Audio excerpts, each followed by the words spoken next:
Uzun CSS dersi 32. qism CSS'ki ID tanlash tafsiloti. Bu ID tanlashni oldida biz so'zlab o'tgan. CSS'ki ID tanlash tur tanlashga o'xshab ketgan bilan yanada muhim farqlar bor. ID tanlashning oldida quduq belgisi bor bo'lib, uning boshqa farqlari tuvanlikcha. Birinchi, ID tanlash hujjatda faqat bir qitimla ishlatildi. Unda bu klass holatdagi tur tanlash bo'lsa, qolgan ishlasi bo'laverdi. ID tanlashda so'zlik tizimni ishlatish bo'lmaydi, chunki u bo'shliq qo'yishni qo'llamaydi.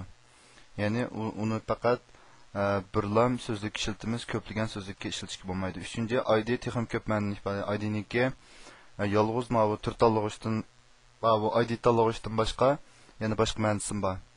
Anonki ma tanlash nomi cho'ng kichik izlash qarta sezgur bo'ldi. Shunga cho'ng kichik izlashga diqqat qilishimiz kerak. Misol qaraydigan bo'lsak, bu yerda mana quduq belgisi bilan yozilgan intro holatda mana xatni tom xat deb bergan.